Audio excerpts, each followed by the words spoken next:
ونصلی علی رسولہ الکریم۔ ساری حمد ہے اس پاک ذات کے لیے جو پالنہار ہے ہمارا اور آپ کا، جس کے لیے کہا گیا کہ ہم تیری ہی پوجا کرتے ہیں اور تجھی سے مدد چاہتے ہیں۔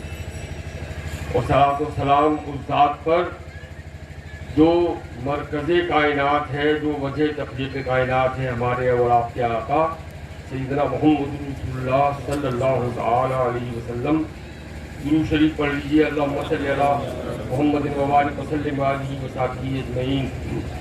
حضرات گرامی، چہلم کی تقریب نہ فرض ہے، نہ واجب ہے، نہ سنت ہے، لیکن سماج کا ایک ایسا حصہ ہے جس پر عمل ہوتا ہے، اور اس کی وجہ یہ ہے کہ تعزیت کا مفہوم یہ ہوتا ہے کہ جب کسی شخص کا انتقال ہو تو انسان آپس میں جمع ہوں اور جو غم کرنے والے ہیں ان سے پہلے تو پرسہ کریں،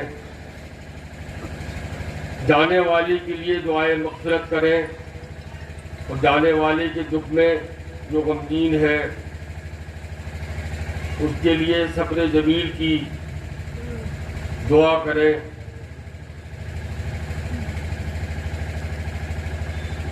جب تک یہ انسانی فطرت ہے کہ جب تک اپنا غم انسان بیان نہ کر لے تو غم جو ہے وہ دل میں زہر بن جاتا ہے۔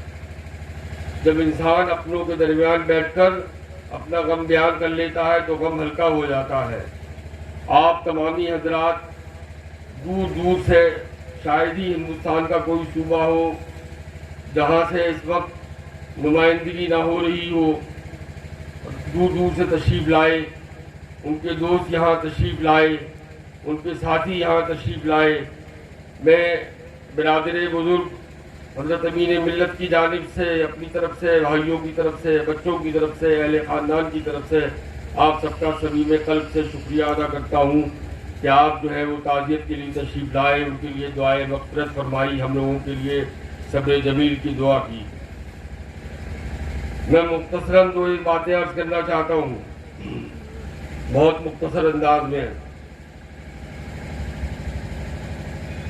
فنا جو ہے وہ انسان کے بدن کی ہوتی ہے، جو انسان کا جسم ہوتا ہے اس کی فنا ہوتی ہے، لیکن اس کی فنا جو ہے وہ بھی صرف دنیا کی حد تک ہوتی ہے۔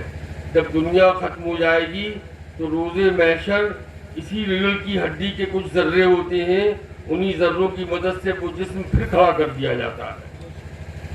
تو اس دنیا میں فنا جو چیز ہوتی ہے وہ انسان کا بدن ہوتا ہے، لیکن انسان کے اس بدن کے ساتھ، انسان کی اس شخصیت کے ساتھ، انسان کی اس ہستی کے ساتھ جو خدائی صفات کا پرتو ہوا کرتی ہیں صفات، وہ فنا نہیں ہوا کرتی ہیں، وہ لوگوں کے دماغوں میں، ذہنوں میں، یادوں میں تازہ رہتی ہیں۔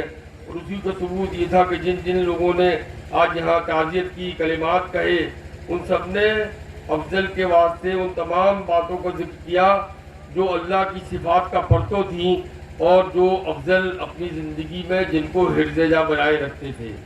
کل شام کو میں بیٹھے میں بہت جلدی گفتگو کر رہا ہوں کیونکہ وقت کم ہے، اور ابھی حضور امین ملت کو بھی آپ کے درمیان تشریف لانا ہے، تو میں یہ عرض کر رہا تھا کہ کل شام کو بھی میں نے سوچا، پھر رات کو میں نے بیٹھ کر چند نکات لکھے کہ آخر افضل کی وہ کون سی خصوصیات تھیں جن کی بنیاد پر آج اپنے غیر، قریب کے، دور کے، عزیزدار، دوست، ماتحت، افسر، تمام کے علماء، مشائخ، یہ سب جو ہے انہیں یاد کرتے ہیں۔ وہ کیا خصوصیات تھیں، وہ کن خصوصیات کا مجموعہ تھے کہ ایک ایسا گلدستہ بن گئے تھے کہ ہر شخص کو ان میں مہک محسوس ہوتی تھی، اور اس رنگ سے اور اس لطف سے ہر آدمی اپنے آپ کو بہراور کرنا چاہتا تھا۔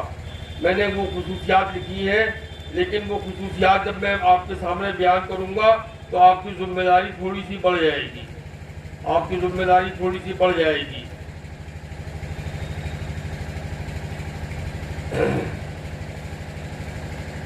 میں نے بہت مختصر کر کے لکھنا چاہا، اور میں نے چاہا کہ کوئی چیز دہراؤں نہ،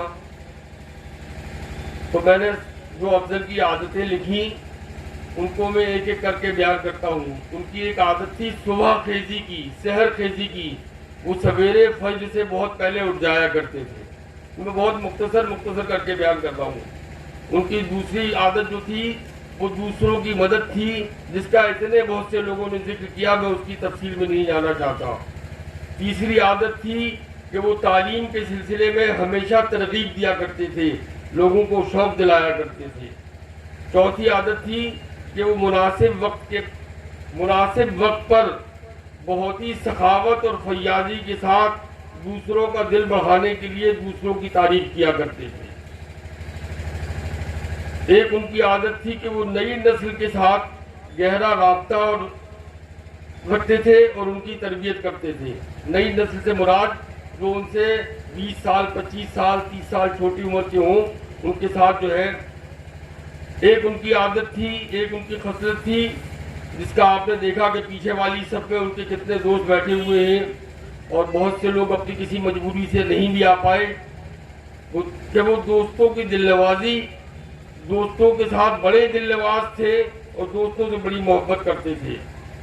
ایک ان کی خصلت تھی کہ اپنے عزیزوں کے بچوں سے, یعنی اپنے بھائیوں کے, بہن کے, کزنس کے بچوں سے گہرا رابطہ رکھتے تھے اور ان کو بڑا ہونے کی ترغیب دیتے تھے, اچھا ہونے کی ترغیب دیتے تھے. ایک ان کی عادت تھی کہ بات کو کم سے کم لفظوں میں مکمل کر دیتے تھے, بات کو کم سے کم لفظوں میں مکمل کر دیتے تھے. نہ زیادہ مترادفات کے چکر میں پڑتے تھے, نہ زیادہ بات کو طول بیانی کے چکر میں پڑتے تھے. بس جہاں بات کا مطلب پورا ہوا وہ اپنی گفتگو کو ختم کر دیتے تھے, چاہے ذاتی گفتگو ہو رہی ہو یا ٹیلی فون پہ گفتگو ہو رہی ہو. وہ باتوں کے بہت حریص نہیں تھے, بلکہ وہ مفید مطلب بات کرنے میں یقین رکھتے تھے. اور ایک ان کی عادت سب جانتے ہیں کہ خوش دل رہنا اور خوش دل رکھنا. خود بھی خوش دل رہتے تھے اور دوسروں کو بھی خوش دل رکھتے تھے. ایک ان کی عادت تھی رشتے قائم کرانا, اور یہ رشتے قائم کرانے کا مطلب صرف شادی بیاہ کے رشتے نہیں, بلکہ اگر کوئی رشتہ کسی تلخی کی وجہ سے ٹوٹ گیا ہے تو وہ ان کو ملانے کی کوشش کرتے تھے. اور شادی بیاہ کے رشتوں کا بھی جہاں تک تعلق ہے, میں نے کل رات کو عرض کیا تھا کہ ان کی جیب میں کم سے کم 100 رشتے ہمیشہ رہتے تھے, چاہے وہ لڑکیوں کے ہوں چاہے لڑکیوں کے ہوں.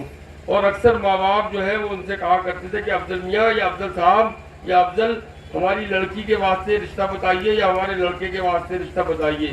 اسی محفل میں میں بہت سے چہروں کو پہچانتا ہوں جن کے بچوں کی شادیاں جو ہیں وہ افضل کے رابطے کی وجہ سے ہوئیں اور الحمدللہ بہت کامیاب ہیں. ایک ان کی عادت یہ تھی کہ وہ پریشان حالوں کی مدد جب کرتے تھے تو وہ یہ نہیں دیکھتے تھے کہ کس نوعیت کی مدد ہے, یعنی یہ نہیں دیکھتے تھے کہ صرف پیسہ دے کر اس کی ضرورت پوری ہو سکتی ہے. جس طریقے کی مدد ہوتی تھی وہ اس طریقے کی مدد کرنے میں چوکتے نہیں تھے. کسی کو پولیس پریشان کر رہی ہے, کسی کو ڈاکو پریشان کر رہے ہیں, وہ ہر دونوں کی مدد کیا کرتے تھے. کسی کو تعلیم کے سلسلے میں مدد کی ضرورت ہے, کسی کا گھر ٹوٹ گیا ہے, کسی کی بچی کی شادی نہیں ہو رہی. ایک ان کی عادت تھی کہ وہ منافقت کو بالکل برداشت نہیں کرتے تھے. وہ دوگلے پنتی کی بات کرتا تھا تو اس کو بالکل برداشت نہیں کرتے تھے. اگر اس کا اظہار لفظوں سے نہ کرے تو اپنے چہرے کے تاثرات سے وہ بتا دیتے تھے کہ یہ بات مجھے پسند نہیں ہے. اور آخر میں نے یہ لکھا ہے کہ زندگی میں سادگی بھی ان کی ایک خصلت تھی. میں نے کل رات کو بھی ذکر کیا تھا, آج اس بڑے مجمع کے سامنے ذکر کر رہا ہوں کہ وہ نہ لباس پہننے کے بارے میں بہت زیادہ چمکدار اور بھڑکیلے اور میچنگ والے لباس پہن, آپ نے اکثر دیکھا ہوگا کہ وہ بہت ہی سادہ لباس زیب تن کیا کرتے تھے. موٹا جھوٹا کھانے میں بھی ان کو کوئی پرہیز نہیں تھا. اس کی محفلوں میں جو ان کے باپ داداؤں کی محفلیں ہیں ان میں بھی وہ کسی 5ویں 6ٹھی 7ویں قطار میں بیٹھے ہوئے نظر آتے تھے. تو ان کی یہ عادتیں تھیں. میں نے ان عادتوں کا بہت مختصر انداز میں آپ کے سامنے ذکر کیا. اگر یہ عادتیں میری تقریر کی سننے کے بعد یادداشت میں نہ رہ پائیں تو کوئی بات نہیں, اس کا ٹیپ بھی کہیں نہ کہیں ریکارڈ ہو رہا ہوگا، آپ ان کو ایک دفعہ سننے کی کوشش کیجیے گا۔ ان کی ایک عادت یہ بھی تھی کہ اگر کوئی شخص ان کے سامنے آتا تھا، مغموم یا پریشان دیکھتے تھے تو اس سے مسکرا کر اس کا حال پوچھ لیتے تھے، مسکرا کر اس کا حال پوچھ لیتے تھے۔ میں آپ تمام حضرات سے، جن میں ان کے بچے بھی شامل ہیں، اور جب میں ان کے بچے کہہ رہا ہوں تو اس میں میرے بچے بھی شامل ہیں، امین میاں کے بچے بھی شامل ہیں، سب بچے شامل ہیں اور سب بڑے بھی شامل ہیں جو یہاں موجود ہیں۔ میں صرف ایک بات پوچھنا چاہتا ہوں کہ افضل میاں کی صحیح تعزیت کا حق تو جب ادا ہوگا جب ان کی تمام اچھی عادات میں سے ہم لوگ کم سے کم کسی ایک عادت کو زندگی بھر اپنا لینے کا وعدہ کریں، کسی ایک عادت کو۔ تو کیا میں پوچھوں کہ ان میں سے کسی ایک عادت کو اگر کچھ بھی نہ کر سکو تو کسی پریشان حال کو دیکھ کر مسکرا کر اس کا حال پوچھ لینا۔ تو ان 15-16 عادتوں میں سے کسی ایک عادت کو یا کسی 2 عادتوں کو جو اپنانا چاہتا ہے وہ اپنے ہاتھ اٹھا دے۔ الحمدللہ رب العالمین، ثم الحمدللہ۔ ہاتھ نیچے کر لیجئے، جزاک اللہ۔ میں تو سمجھتا ہوں کہ تعزیتی جلسے کا حق پورا ہو گیا، الحمدللہ۔ ابھی اقبال میاں جو آپ کے سامنے آئے تھے، جو ہے کانسٹیبل ہیں اور مدھیہ پردیش میں بہت مشہور پولیس کے کرمچاری مانے جاتے ہیں، کیونکہ جب افضل میاں کا نام آتا ہے تو ان کا بھی نام سامنے آتا ہے۔ آپ کو معلوم ہے کہ یہ کس عمر میں پولیس میں بھرتی ہوئے تھے؟ یہ اتنے بڑے تھے جب پولیس میں بھرتی ہوئے تھے، اتنے بڑے تھے اور چھوٹے سے تھے اتنے بڑے، اور ان کو وردی پہنا کر، کیونکہ ان کو جو ہے اپنے والد کی جگہ پہ جگہ ملی تھی، تو اس زمانے میں یہ قاعدہ تھا کہ جتنا بڑا بچہ ہو اس کو وہی بلا لیتے تھے، وردی پہنا لیتے تھے اور بٹھا دیتے تھے دفتر میں، اور کہتے تھے یہ فائل ذرا اٹھا کے وہاں لے جاؤ، تو بچہ جو ہے وہ فائل کو گود میں لے کر دوسرے آدمی تک پہنچا دیتا تھا۔ سچ کہہ رہا ہوں مولوی، ایسے ہی ہوتا تھا نا۔ تو یہ اتنی لمبی ان کی جو ہے، یعنی جتنی بڑی ان کی عمر ہے اس میں سے 7-8 سال نکال دیجئے، اتنی ان کی سرکاری عمر ہے، کام کرنے کی عمر ہے۔ انہوں نے بہت کچھ افضل میاں کو دیکھا، اور اکثر جو ہے یہ ماہرے بھی آیا کرتے تھے اور ہمارے ساتھ جو ہے شکار میں بھی جایا کرتے تھے۔ ان کو جو دکھ ہوا ہے اس کا مجھے اندازہ ہے، اور ان کے جتنے دوستوں کو دکھ ہوا ہے اس کا مجھے اندازہ ہے۔ جب لوگ کہتے ہیں کہ افضل کا انتقال ہو گیا تو اس خبر پر حقیقتاً تو یقین کرنا پڑتا ہے، لیکن مجازاً جو ہے میں اس پر یقین نہیں کر پاتا، کیونکہ مجھے کسی وقت ان کی آواز سنائی دیتی ہے۔ مجھے ایسا لگتا ہے جیسے میں نے کہا افضل، تو ادھر سے آواز آئی جی اشرف بھائی، وہ جی کو تھوڑا سا طویل بولا کرتے تھے، جی نہیں کہتے تھے۔ میں نے کہا افضل، کہہ لگے جی، اور یہ کہہ کے آ جایا کرتے تھے سامنے۔ کون کہتا ہے کہ وہ چلے گئے؟ کون کہتا ہے کہ وہ چلے گئے؟ اگر وہ چلے گئے تو یہاں اتنے لوگ موجود کیوں ہیں؟ اگر وہ چلے گئے تو اتنے لوگ موجود کیوں ہیں؟ سب انہی کو یاد تو کر رہے ہیں، سب کو وہ نظر تو آ ہی رہے ہیں، کسی نہ کسی شکل میں نظر آ رہے ہیں۔ افضل میاں نہیں رہے تو کیا ہوا؟ امین میاں کی شفقتیں تو سلامت ہے، نجیب میاں کی محبتیں سلامت ہے۔ افضل کی اگر آج سامنے ہمارے نہیں ہیں تو دوستوں کے روپ میں فہیم صاحب کی فراست موجود ہے، شمیم صاحب کی حکمت موجود ہے، جاوید صاحب جو ہے ان کی مسکراہٹ موجود ہے، پرویز طالب کی سنجیدگی موجود ہے۔ افضل تو ایک ایسا خوشنما گلدستہ تھے جس میں رنگ برنگے پھول تھے، رنگ برنگی پھول تھے اور طرح طرح کی مہک تھی۔ ہمارے عارف جو آئے، ہمارے جو نجم سنبھلی آئے، نجم صاحب جو آئے، سہسمان والے سید صاحب، ان سب نے جس طریقے سے ذکر کیا، سامنے حسین وحید صاحب بیٹھے ہیں، مشہور و معروف شاعر وحید اختر صاحب کے صاحبزادے، ان کی ذکاوت میں جو ہے افضل نظر آتے ہیں۔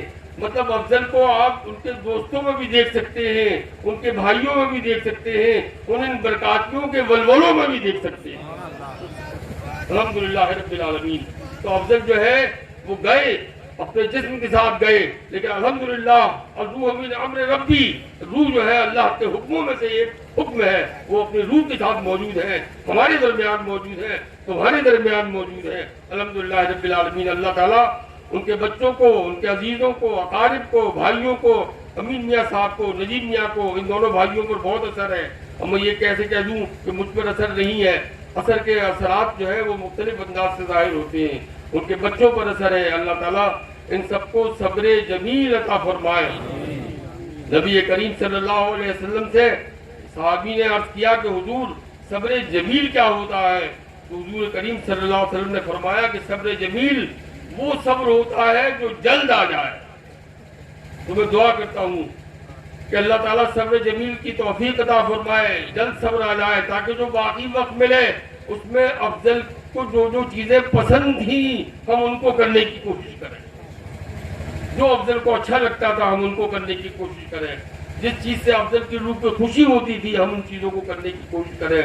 تو میں دعا کرتا ہوں کہ اللہ تعالیٰ ان کے تمام ایسا و قارب کو صبر جمیل عطا فرمائے, افضل کی مغفرت فرمائے, کبائر و صغائر کو معاف فرمائے, افضل کی قبر کو جنت کے پھولوں سے بھر دے, برزخ کی کھڑکی جو ہے وہ جنت الفردوس کی ہواؤں سے ان کی کھڑکی کو معطر اور معمر کر دے, اور اللہ تعالیٰ افضل کی یادوں کو ان کے دوستوں کے دلوں میں, ہمارے دلوں میں ہمیشہ ایسا ہی روشن رکھ کہ ان یادوں کی روشنی میں ہم افضل کو جب تک ہم زندہ ہیں تب تک دیکھتے رہیں. وما علینا الا البلاغ.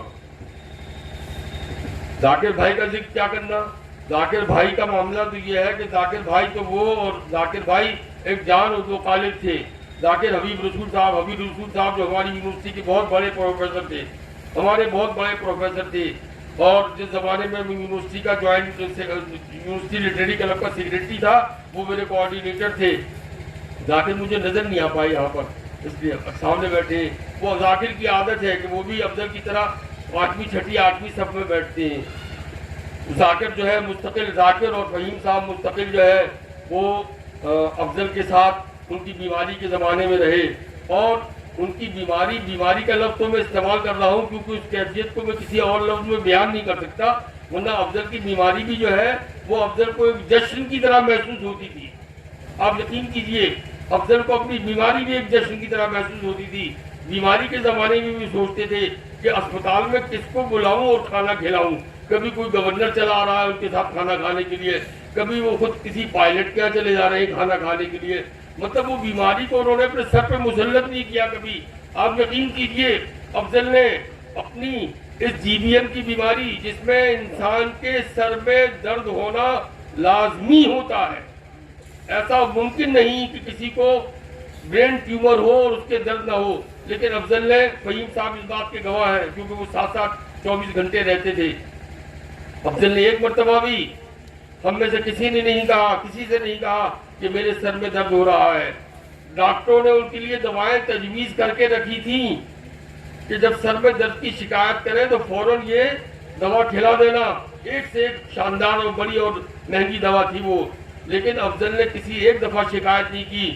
جب بالکل وقت آخر جب گفتگو نہیں کر رہے تھے, صرف آنکھوں کے اشارے سے جواب دیتے تھے, تو میں نے ان کا وہ سبیل چہرہ اپنے ہاتھوں میں لے کے پوچھا کہ تم آنکھیں جھپکا کے بتاؤ, اگر سر میں درد ہوتا ہے تو آنکھیں جھپکاؤ, بتاؤ سر میں درد ہو رہا ہے. تو انہوں نے آنکھیں نہیں جھپکائیں. پھر میں نے پوچھا تمہاری طبیعت ٹھیک ہے, تو انہوں نے آنکھیں جھپکا دی کہ ہاں میری طبیعت ٹھیک ہے. وہ آخری وقت میں بھی اپنے بھائی کو خوش دیکھنا چاہتے تھے کہ بھائی کے اوپر یہ غم نہ مسلط ہو کہ میرے بھائی کی طبیعت خراب ہے. جانے سے کچھ چند گھنٹے پہلے کی بات بتا رہا ہوں میں. تو ایسا بہادر شیر صفت تھا ہمارا بھائی, الحمدللہ رب العالمین. تو بس اس سے پہلے کہ میں جذباتی ہو جاؤں, میں بس آپ سب کا صمیم قلب سے شکر گزار ہوں, اور ساتھ ہی ساتھ افضل کی مغفرت اور جنت کی دعا ہم سب کرتے ہیں. اور جتنے یہاں آئے اس ٹھنڈ کے موسم میں, اس تکلیف دہ موسم میں, کوہرے میں تشریف لائے, ان سب کے لیے ہم شکر گزار ہیں. اور اللہ تعالیٰ ان سب کو خیریت سے اپنے گھر, آپ کو اور ان سب کو اپنے اپنے گھروں پر خیریت سے پہنچائے. اب میں انہیں بلا رہا ہوں جو اس خانوانے کی آبرو ہے, جو خانقاہ کی آبرو ہے, جو ہمارے برادر بزرگ ہیں, اور جنہیں ہم اپنے مثل باپ سمجھتے ہیں. میری مراد حضور تاج المشائخ حضور امین ملت سے ہے کہ وہ تشریف لائیں اور اپنے چند کلمات سے اپنے چاہنے والوں کو عطا فرمائیں. حضور امین ملت, نعرہ تکبیر, نعرہ رسالت, امین ملت, اور قائد القادیہ